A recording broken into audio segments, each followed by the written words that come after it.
하나님의 스토리이다라는 말이 있습니다. 어떤 말인지 우리 성도님들께서는 이해가 되시나요? 우리가 성경을 종종 읽다 보면은 이 성경 속에 등장하는 인물에 집중하게 되는 경향들이 있습니다. 예를 들어 다음과 같은 경우죠. 어떤 성경의 인물의 멋진 모습을 보고 우리 아이들 같으면 우와 대단하다, 나도 저런 모습을 본받아야겠다, 거짓말하면 안 되겠구나, 싸우지 말고 사이좋게 지내야겠구나 라는 모습입니다. 물론 우리가 성경을 읽으면서 이렇게 보는 것은 잘못된 방법은 아닙니다. 우리는 성경 속에 등장하는 인물들이 보여주는 그런 믿음, 그리고 인내의 모습, 그리고 이웃과의 관계 속에서의 섬김과 사랑의 모습을 본받아야 합니다. 하지만 이러한 성경 읽기 방법은 가장 좋은 방법이라고는 할 수 없습니다. 왜냐? 이렇게만 성경을 우리가 읽다 보면은 성경을 단순히 그냥 도덕책, 윤리책 정도의 수준으로 생각할 수 있기 때문입니다. 더 나아가 이 성경을 윤리책, 도덕책 정도로 생각하고 읽다 보면은 말씀을 읽다 보다가 도무지 해석이 되지 않는 구절들을 만나게 되는데요. 예를 들어 좀 두 가지를 예를 들어 설명해 보고자 합니다. 먼저 우리가 믿음의 조상이라고 부르는 아브라함의 모습을 한번 다시 보기를 원합니다.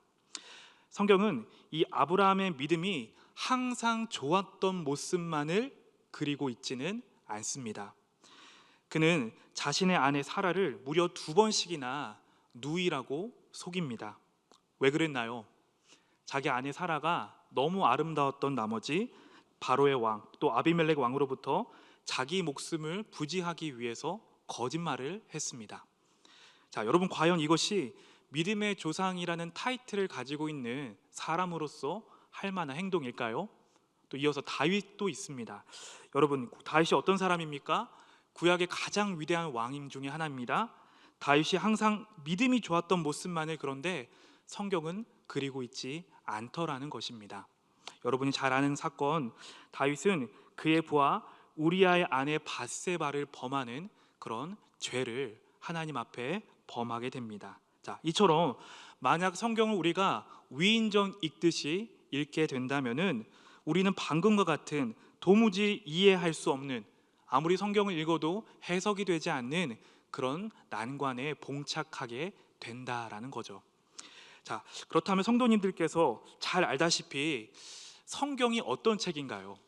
성경의 관심은 사람에게 있지 않다라는 것을 우리는 기억해야 합니다. 성경은 아브라함, 이삭, 야곱, 모세, 다윗의 믿음이 얼마나 대단한지를 보여주고 있는 책이 아니라는 거죠.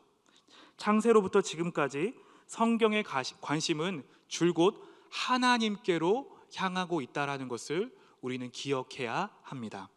하나님께서 이 죄인인 인간들의 역사에 어떻게 개입하시고 하나님께서 이 상황을 어떻게 변화시켜 나가시는지에 성경은 관심이 있다라는 것입니다. 그래서 궁극적으로 하나님이 어떠한 분이신지를 알게 하고 그분을 힘입어서 영원한 생명을 얻게 하도록 하는 것, 그래서 하나님이 주인공이신 이야기가 바로 성경의 주된 관심이자 목적임을 우리는 기억해야 합니다. 여러분이 잘 아는 말씀 중에 요한복음 20장 31절은 성경을 기록한 목적을 두고 다음과 같이 말하는데요. 우리 함께 화면을 보면서 큰 목소리로 한번 읽어보겠습니다. 시작. 오직 이것을 기록함은 너희로 예수께서 하나님의 아들 그리스도이심을 믿게 하려 함이요 또 너희로 믿고 그 이름을 힘입어 생명을 얻게 하려 함이니라. 아멘.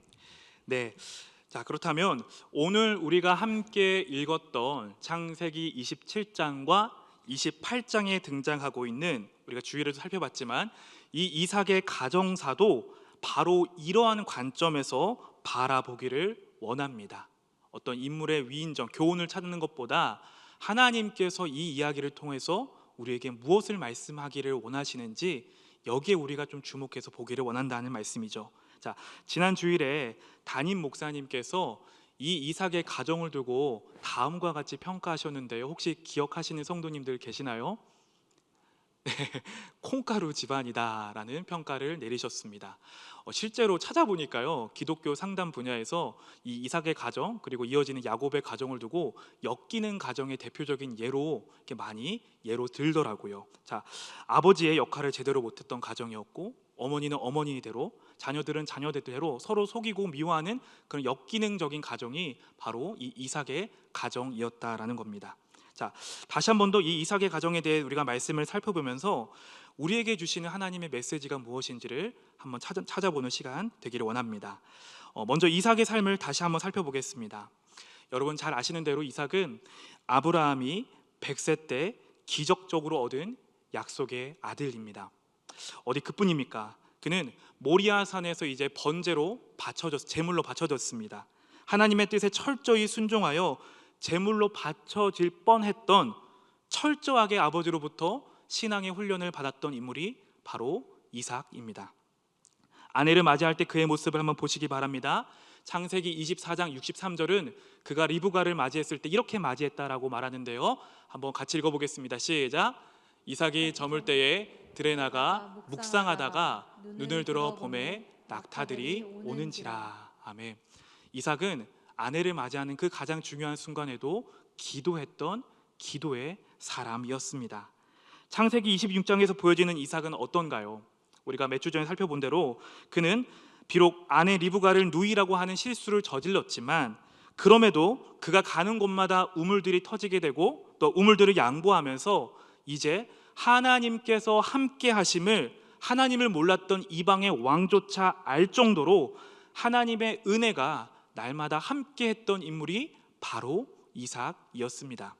자, 그런데 창세기 27장에 와서 이삭이 어떻게 변하나요? 창세기 27장 1절은 이삭의 상태를 다음과 같이 말하는데요, 한번 말씀 띄워주시고요. 네, 27장 1절 제가 한번 읽겠습니다. 이삭이 나이가 많아 눈이 어두워 잘 보지 못했다라고 성경은 이삭의 상태를 두르고 다음과 같이 말합니다. 성도님께서 담임 목사님을 통해 들으신 대로 이 성경에서 눈이 어두워졌다라는 것은 단순히 육신의 눈이 안 보이게 되었다 정도의 의미가 아니라는 것을 우린 주일 예배를 통해 확인했습니다. 여기는 영적인 눈도 어두워져 이제 무엇이 하나님의 뜻인지를 분별하지 못하는 상태가 바로 노년의 이삭이 맞이한 영적인 상태였다라는 거죠. 자, 이삭은 이제 언약의 족장으로서 하나님의 언약의 축복이 이 작은 아들 야곱을 통해서 흐를 거라는 약속의 말씀을 자기 아내 리브가로부터 듣고 알았습니다. 그런데도 이삭은 이 첫째 아들 에서를 향한 이 집착을 놓지 못합니다. 특히나 27장 4절을 보니까요, 이삭은 에서가 사냥해온 고기로 만든 별미를 먹고 난 후에 에서를 마음껏 축복해 주겠다라고 이렇게 미련하게 얘기합니다. 얼마나 어리석은 모습인가요? 하나님의 뜻에 따라 축복해야 할 언약의 족장이 자신의 미각을 만족시켜줄 그 아들을 축복하려는 것은 이 무너진 이삭의 영성을 상징적으로 보여주는 장면이다라고 말할 수 있습니다. 사랑하는 성도님들, 저는 여기서 먼저 노년에 무너진 이삭의 영적 상태를 보며 우리의 모습도 돌아보는 시간 되기를 원합니다. 비록 믿음의 조상 아브라함의 아들이고 한때 고결한 신앙을 소유한 이삭이었지만, 노년의 이삭의 신앙은 마치 힘없는 근육처럼 무너져 내린 것을 우리는 확인했습니다. 우리는 성경의 많은 인물들을 통해서도 한 시대에 멋지게 하나님 앞에 쓰임을 받다가 인생의 후반부에 와서 무너지는 모습들을 종종 보게 됩니다. 솔로몬이 그랬고요, 엘리 제사장이 그랬습니다. 여러분, 이것을 통해 우리가 무엇을 알 수 있습니까? 하나님을 깊이 알고 주님과 연합한 신앙이라 할지라도 언제나 한결 같을 수는 없다라는 것을 우리는 기억해야만 합니다. 주님의 은혜로 우리가 독수리 날개치듯 올라갈 때가 있는가 하면 급격하게 우리의 신앙이 바닥으로 떨어질 때가 있음을 알고 늘 깨어 있어야 한다, 늘 경계해야 한다라는 말이죠. 믿음의 족장과 가정도 이렇게 무너질 수 있는데 하물며 우리는 어떻겠습니까? 저와 여러분은 어떻겠습니까? 자, 우리도 이 말씀 앞에서 겸허하게 우리 자신을 돌아보고 날이 갈수록 기도와 경건에 더욱 힘쓰며 하나님의 은혜 안에 거하기를 힘쓰는 우리 모든 성도님들 되시기를 소원합니다. 자, 이어서 우리 어머니인 리브가를 또 오늘 말씀을 통해서 확인해 볼 텐데요. 우리 41절부터 44절의 말씀을 한번 같이 읽어보도록 하겠습니다. 시작. 그의 아버지가 야곱에게 축복한 그 축복으로 말미암아 에서가 야곱을 미워하여 심중에 이르기를 아버지를 곡할 때가 가까웠은즉 내가 내 아우 야곱을 죽이리라 하였더니 맏아들 에서의 이 말이 리브가에게 들리매 이에 사람을 보내어 작은 아들 야곱을 불러 그에게 이르되 내 형 에서가 너를 죽여 그 한을 풀려 하니 내 아들아 내 말을 따라 일어나 하란으로 가서 내 오라버니 라반에게로 피신하여 내 형의 노가 풀리기까지 몇 날 동안 그와 함께 거주하라. 아멘. 여러분, 앞서 살펴본 아버지 이삭이 이제 첫째 에서를 편애했다면 어머니 리브가는 동생 야곱을 편애했다라는 것을 다들 잘 알고 계실 겁니다. 여러분, 리브가가 어떤 사람이었습니까? 창세기 25장 23절에서 그는 큰 자가 작은 자를 섬긴다는 하나님의 신탁, 하나님의 말씀을 받았던 여인이었습니다. 자, 그렇던 그녀가 선택하고 있는 방법은 무엇입니까? 속임수였고 거짓말이었습니다. 리브가는 먼저 눈먼 남편을 속입니다. 그런데 거기서 끝나지 않습니다. 이 아들 야곱에게까지 거짓말을 하도록 가르치는 것이 바로 리브가의 모습입니다. 자, 그것도 모자라 혹시 야곱이 이렇게 말합니다. 혹시 아버지가 나를 발견하고 자신을 저주하면 어떻게 하죠? 라고 이 아들이 물었을 때 어머니가 뭐라고 말하나요? 걱정 마라. 모든 저주를 나에게 돌리거라 라는 이 어리석은 대답을 리브가는 하게 됩니다. 자, 조금이라도 하나님 앞에 깨어있는 아내였고 깨어있는 어머니였다면은 이런 거짓된 방법으로 하나님의 복을 받을 수 없다라는 것을 그녀는 분명히 알았을 겁니다. 그런데 리브가는 방금 읽은 말씀을 통해서도 확인할 수 있다시피 여전히 변화되지 않았습니다. 어떻게 알 수 있습니까? 야곱이 아버지 이삭을 속인 사실을 이제 아버지인 이삭과 첫째 여인 에서가 알게 되자 그녀가 취한 첫 번째 행동이 무엇인지 방금 읽은 41절에서 44절까지 말하고 있는데요. 43절에서 44절 한번 띄워주시고요. 네, 한번 제가 다시 읽어보겠습니다.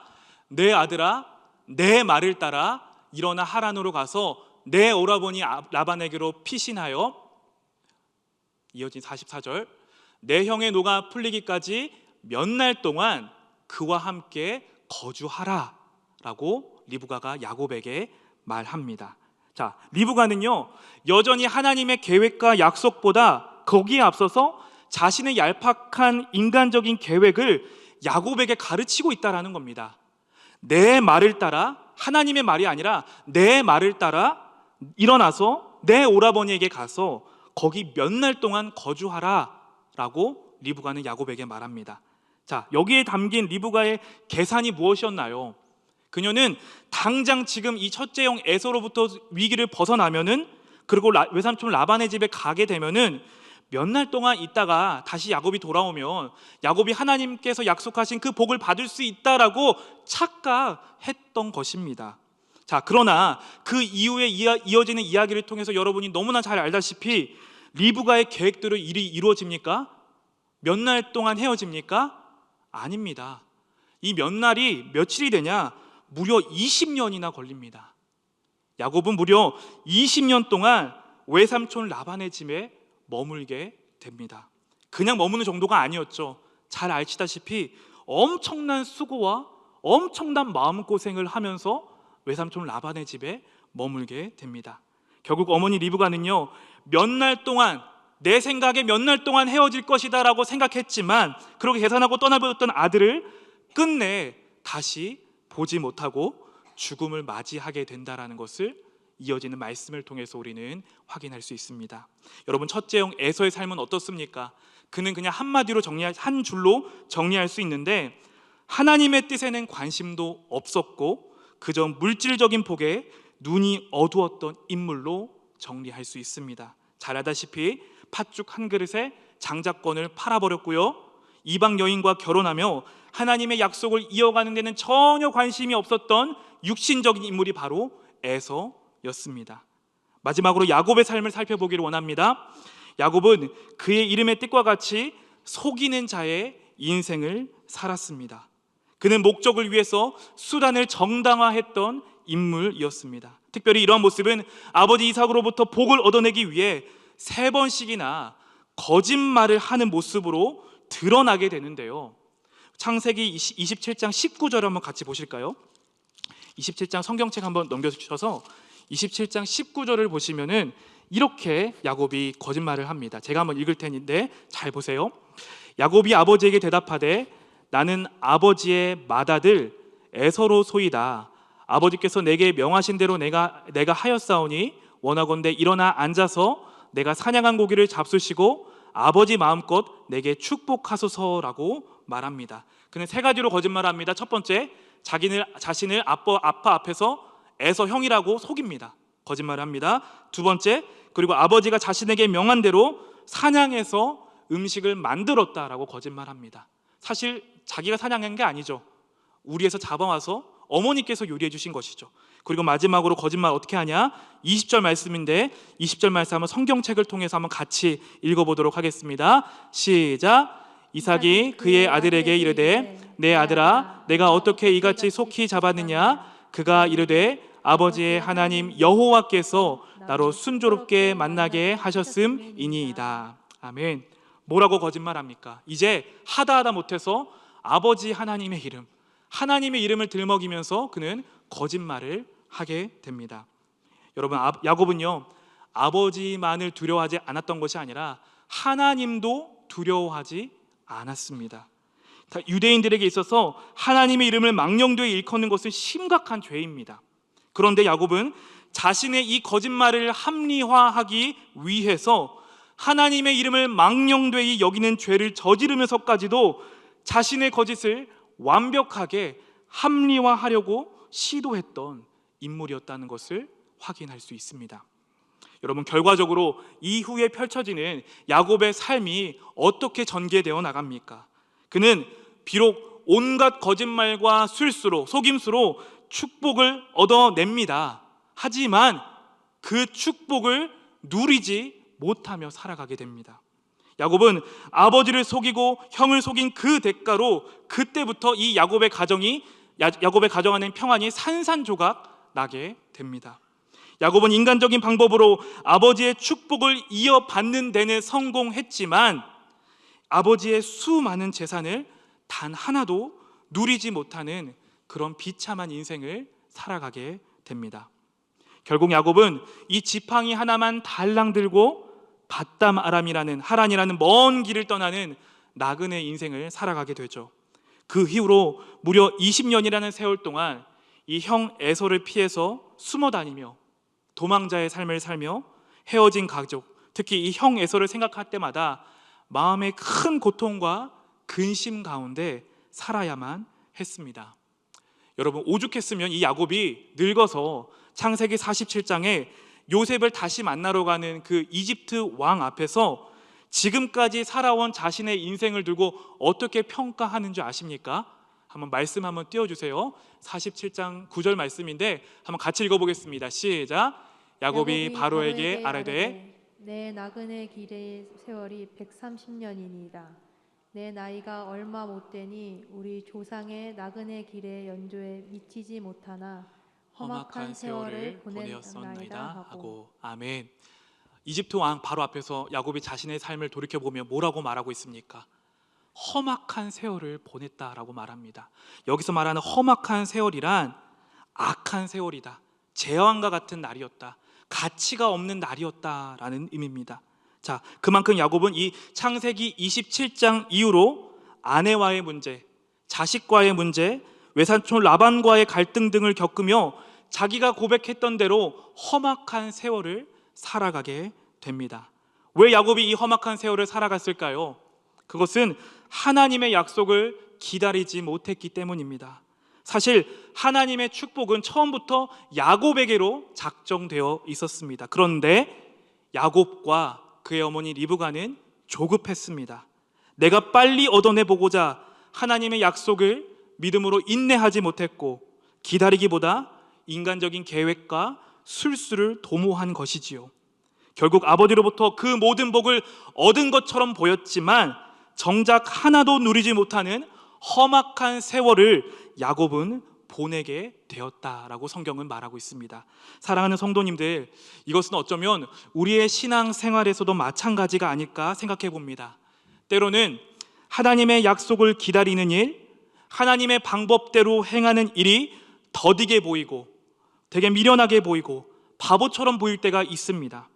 오히려 내 방법과 내 계획과 세상 사람들이 주는 그 조언과 평가에 따라 움직이는 것이 더 신속해 보이고요, 더 지혜롭게 보이고요, 실용적으로 보일 때가 있다라는 말입니다. 자, 그럴 때마다 우리는 몸부리치면서 기억해야 될 중요한 사실 한 가지가 있습니다. 무엇을 기억해야 될까요? 바로 우리의 뜻보다 크신 하나님의 뜻을 기억해야 할 줄로 믿습니다. 우리의 생각보다 더 완벽하신 하나님의 때를 기다려야 한다라는 말입니다. 오늘 우리가 함께 암송했던 잠언 19장 21절 말씀은 이것을 두고 이렇게 말합니다. 함께 말씀을 다시 한번 읽어보겠습니다. 시작. 사람의 마음에는 많은 계획이 있어도 오직 여호와의 뜻만이 완전히 서리라. 아멘. 여러분, 아버지와 어머니의 편애와 이 편가르기, 그리고 아들들의 속임수와 거짓말, 그리고 불순종으로 점철되는 도무지 언약의 족장의 가족 모습이라고 할 수 없는 이 문제 많고 이 연약한 이 역기능적인 가정이 이 가정 가운데에 이제 하나님께서 개입하셔서 하나님께서 역사하시는 장면이 등장하게 되는데요, 우리가 이후에 읽어봤던 창세기 28장 1절에서 5절까지인데 우리가 3절에서 4절까지 말씀만 창세기 27장 32절에서 33절의 말씀을 먼저 한번 읽어보고 이어지는 말씀도 한번 살펴보겠습니다. 앞에 준비되어 있습니다. 같이 한번 읽어보겠습니다. 시작. 그의 아버지 이삭이 그에게 이르되 너는 누구냐? 그가 대답하되 나는 아버지의 아들 곧 아버지의 맏아들 에서로소이다. 이삭이 심히 크게 떨며 이르되 그러면 사냥한 고기를 내게 가져온 자가 누구냐? 내가 오기 전에 내가 다 먹고 그를 위하여 축복하였은즉 그가 반드시 복을 받을 것이니라. 아멘. 여러분, 이삭이 지금 어떻게 했다라고 말합니까? 에서가 들어온 것을 보고 어떻게 반응했습니까? 33절 말씀만 다시 띄워주시겠어요? 이삭이 이렇게 반응합니다. 심히 크게 떨었다라고 말하고 있습니다. 원문을 보니까 심히 크게 떨고 심히 크게 떨었다라고 강조해서 이삭이 얼마나 떨었으면은 그것을 강조해서 반복적으로 표현해내고 있더라고요. 왜 떨었을까요? 그는 그 당시에 아차 싶었을 겁니다. 그리고 불현듯 번쩍이게 하나님의 말씀이 떠올랐을 것입니다. 첫째 에서가 아닌 둘째 야곱을 축복하는 것이 하나님의 뜻인데 나는 계속해서 이 첫째 에서를 축복하려고 했었구나. 이런 내 우둔함과 불순종과 상관없이 결국 하나님께서는 하나님의 주권적인 뜻에 따라 야곱을 축복하셨구나 라는 생각이 이 첫째 아들 에서의 목소리를 들으며 이삭이 순간적으로 떠올랐을 것입니다. 여러분, 그렇습니다. 결국 이삭은요, 하나님의 주권 앞에 심히 크게 떨었던 것입니다.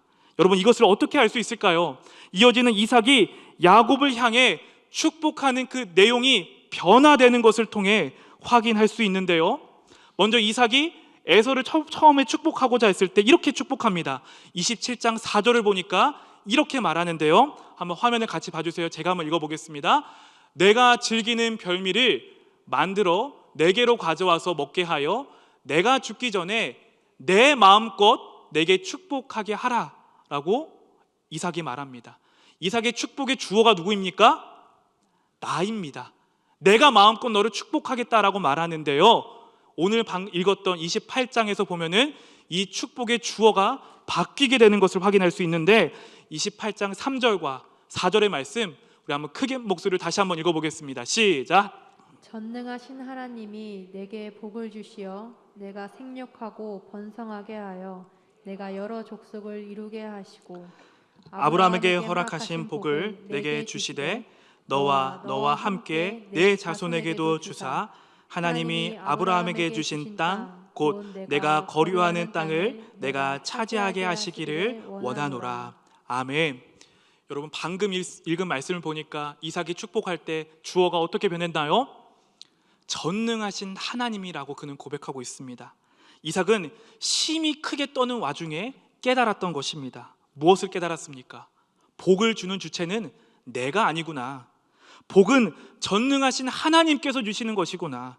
아무리 꾀를 쓰고 아무리 머리를 굴려도 하나님의 뜻은 반드시 이루어지는구나 라는 것을 그는 깨닫게 되었던 것입니다. 자, 이 사실을 깨닫게 된 이삭은 에서를 축복하려고 했던 그 자신의 고집을 이제 하나님 앞에 내려놓게 되는 것을 이어지는 말씀을 통해서 확인할 수 있습니다. 자, 그리고 창세기 1장에서 약속하셨던 그 복, 생육하고 번성하여 땅에 충만하고 다스려라는 그 복을 이 야곱에게 주게 되고요, 더 나아가 창세기 12장에서 하나님께서 자신의 아버지인 아브라함에게 주셨던 그 복, 그 언약들을 기억하며 복의 근원이신 하나님의 이름으로 이 언약의 축복을 야곱에게 전달하는 자로 이삭은 변화되었던 것입니다.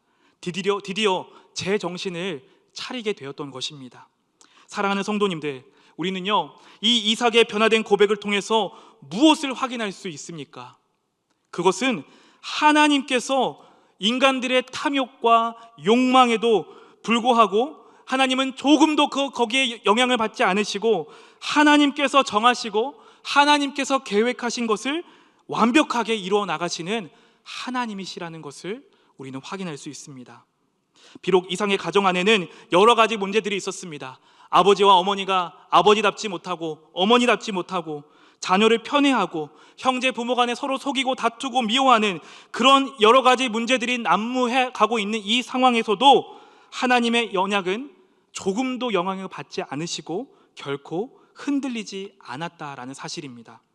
그리고 이어지는 말씀을 통해서 확인할 수 있듯이 하나님께서는 이 속이는 자 야곱의 인생을 서서히 변화시켜 나가면서 결국 하나님과 겨루어 이긴 자다, 이스라엘이다라고 부르시고 이스라엘의 12지파의 조상으로 이루게 하시며 마침내 그의 인생을 통해서, 그의 가문을 통해서 메시아 예수 그리스도의 조상이 되는 축복의 통로로서 이 야곱의 인생을 사용하게 되십니다.